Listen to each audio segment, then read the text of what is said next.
Okay, welcome to the Cyber Chronicles. My name is Brian Stevenson and I'll be your host. This week we've got five most exciting articles that have been shared across the internet, and this week's no different than others. We have some very interesting articles. We have France giving Google the guillotine. We have Instagram accidentally exposing some user passwords. We have hackers erasing 6,500 websites off the dark web. And we have the U.S. Postal Service leaving 60 million user data exposed for over a year. And then, of course, right before Cyber Monday, Amazon exposed usernames and emails in a technical error. We'll talk about that and more. Let's get started. Okay, the fifth most popular article shared across the internet last week was by Naked Security Sophos. Always an interesting way to name your website, Naked Security, but these guys at Sophos know what they are doing. They always put out a lot of good information. Last week we had Daniels Hosting, if you're not aware, probably one of the more popular dark side websites for hosting. Attackers went in and they cleaned out about 6,500 hidden services. The admin said that they're gone for good. He hasn't even figured out where the vulnerability is yet. Daniel Hosting is a German software developer by the name of Daniel Wenzel, who acknowledged the attack by the hosting provider's portal. Looks like it was a zero-day PHP attack. Backups. It's the dark web, my friend. There are no backups. So all that data is gone.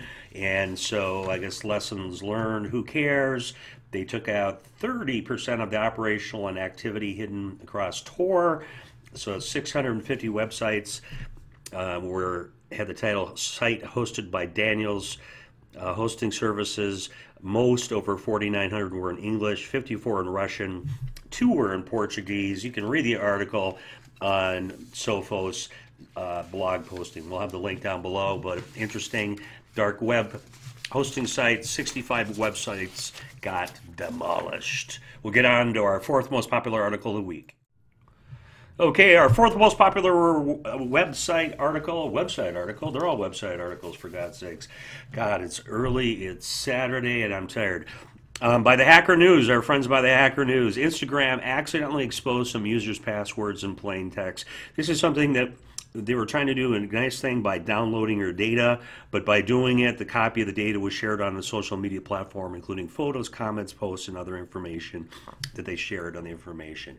To prevent unauthorized users from getting their hands on your personal data, the feature asks you to confirm your password before downloading the data. However, according to Instagram, the plain text passwords for some users had used the download your data feature, which included the URL and also stored on Facebook servers due to a security bug that was discovered by an Instagram internal team. So they subsequently fixed this bug, but for a time being, Instagram accidentally exposed some users' passwords out in plain text. As always, change your passwords often, change them frequently, and don't use the same damn one. For God's sakes, let's move on to our third most popular article of the week. Okay, our third most popular article of the week comes to us from thefuturism.com. Basically, it's talking about France is giving Google the guillotine, kind of a pretty severe way to title the article. Essentially, the French government has decided to take serious steps to boost its cybersecurity, in part by ousting foreign corporations that could spy on French leaders and citizens. Most notably, in a news story by Wired magazine, the French Ministry of Armed Services announced last week it will no longer allow their military to use Google. Instead, they're using one to use Quant, which does not exploit the user's data, according to this article. So interesting to see if other countries are going to follow suit, start to have their own search engines. It goes also to the perception that some countries have about Google, and they're sharing information with the U.S. government. With that, we're going to move on to our second most popular article of the week.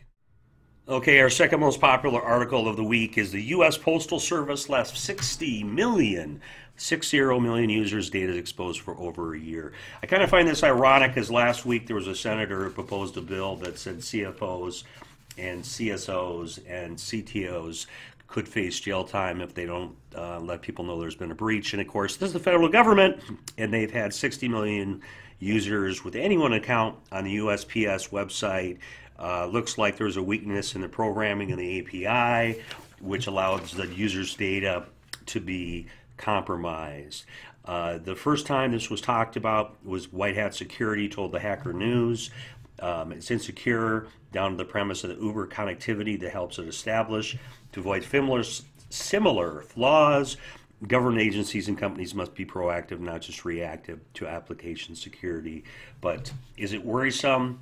It's been out for over a year, and they didn't tell anybody about it. So I guess do it as I say, not as I do.